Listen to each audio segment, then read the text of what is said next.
Bon, ben, le titre foncier n'a plus la valeur qu'il avait auparavant. Celui-là, peut-être, est particulièrement sécurisé. Mais vous savez qu'aujourd'hui, avoir un titre foncier n'est plus une sécurité totale.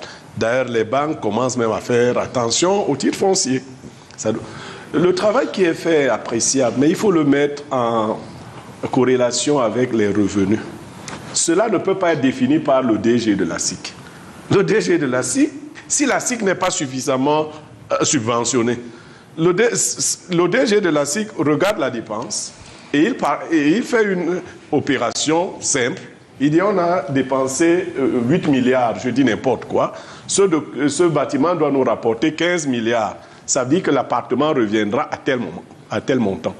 Est-ce que ceux qui dirigent l'État tiennent compte de ce que nous avons appelé ici l'OSMIC?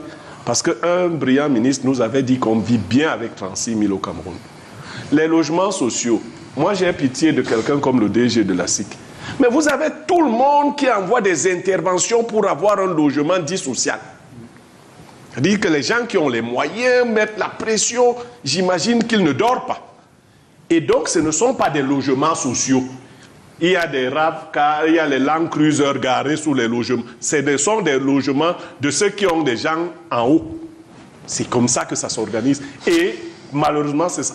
La SIC, de mon point de vue, ressemble à Isakam aussi. Quand je dis Isakam, ce n'est pas par rapport à la poubelle, c'est par rapport à son extension. La SIC est dans combien de villes? Mais le besoin social est beaucoup plus poignant dans les zones rurales et autres, semi-urbaines. Il n'y a rien qui est fait.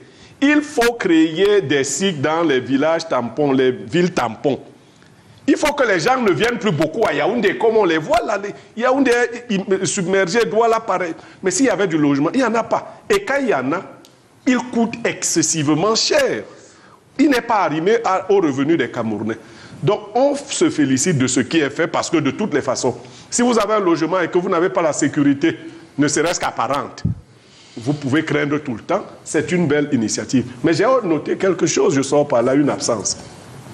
Je n'ai pas vu le ministre de tutelle à cette cérémonie. Bon, c'est vrai, j'ai des problèmes avec ma vue, je n'ai pas acheté mes lunettes depuis, mais je ne l'ai pas vu à cette cérémonie. Je ne sais pas si le DG a l'onction aussi de sa tutelle.